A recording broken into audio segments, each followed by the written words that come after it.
Hello. അപ്പോൾ എല്ലാവരും രാവിലത്തെ കാപ്പി കുടിയൊക്കെ കഴിഞ്ഞു. ഞാൻ എന്താ കാപ്പി കുടിക്കാൻ പോണതേ ഉള്ളു. 2-3 ദിവസമായില്ലേ മോർണിംഗ് വീഡിയോസൊക്കെ കണ്ടിട്ട്. മനഃപൂർവ്വമല്ല, ചില സാഹചര്യങ്ങളനുസരിച്ച് കാര്യങ്ങളൊക്കെ മാറി മറിഞ്ഞാന്നിരിക്കും.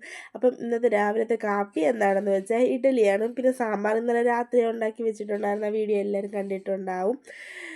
അപ്പം ഇഡ്ഡലി, പിന്നെ ഇഡ്ഡലി 2 ഇഡ്ഡലി തട്ടിലിട്ട് പുഴുങ്ങിയെടുക്കുന്നത് എന്തോ കാണിക്കാനാന്ന് വിചാരിച്ചു. എന്തായാലും കുക്കിംഗ് വീഡിയോ ഒന്നുമില്ല, അല്ലാണ്ട് കുറച്ച് അല്ലറ കാര്യങ്ങളൊക്കെ ഉള്ളു. അപ്പം ഞങ്ങളിതാ കഴിക്കാൻ പോവുകയാണ്. ഇവിടെ ഓരോരുത്തർക്കും ഓരോ രീതിയാണ്.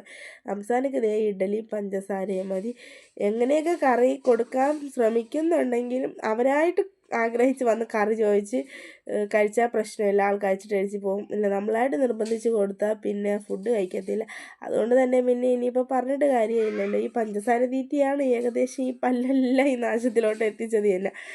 അപ്പം അവൻ ഇഡ്ഡലി പഞ്ചസാരയായിട്ട് കഴിച്ച്, ഞാനും എൻ്റെ റിത അങ്ങോട്ടേലും കറി കുട്ടിയാണ് ഇഡ്ഡലി കഴിക്കുന്നത്. അപ്പോൾ രാവിലെ ആയാലും വൈകിട്ടായാലും എപ്പോഴായാലും ഫുഡ് കഴിക്കാൻ നേരത്ത് TV കാണൽ മസ്റ്റായതുകൊണ്ട് തന്നെ TV ഓണാക്കിയിട്ടുണ്ടായിരുന്നു. അപ്പം കാണുന്നത് രാവിലെ ഒരു വിമാന അപകടത്തിൻ്റെ വാർത്തയാണ്. കുറച്ച് നേരം അതും കണ്ട് അങ്ങനെ വായി നോക്കിക്കൊണ്ടിരുന്നു. ഒരു കാര്യം നോക്കി ശ്രദ്ധിച്ചതിലോട്ടിരുന്ന് അങ്ങനെ തന്നെ കുറേ നേരം TV-യിലോട്ടായിരുന്നു ശ്രദ്ധ. പിന്നെ പെട്ടെന്ന് കാപ്പിയൊക്കെ കുടിച്ചിട്ട് ഞാൻ കരുതി ഒന്ന് തൂത്തിറക്കാമെന്ന്. ആദ്യം മേശയൊക്കെ ഒന്ന് തുടച്ചിട്ടിട്ട് നേരെ റൂമിലോട്ടാണ് ആദ്യം കയറത്. ഇനിയിപ്പം ഞാൻ കരുതി ഹോളും റൂമൊക്കെ ഒന്ന് തൂത്തിറക്കിയതിന് ശേഷം ഉച്ചത്തെ കാര്യങ്ങളൊക്കെ ചെയ്യാൻ വേണ്ടിയിട്ട് അടുക്കളയിലോട്ട് ഇറങ്ങാമെന്ന് വിചാരിച്ചു. കാരണം വയ്യാണ്ടായിട്ട് 2-3 ദിവസമായി തല കുളിച്ചിട്ട്. അതുകൊണ്ട് തന്നെ ഇന്നൊന്ന് തല കുളിക്കണമെന്നുണ്ട്. പിന്നെ 2 ദിവസത്തെ തുണിയും കൂട്ടി കിടപ്പുണ്ട്.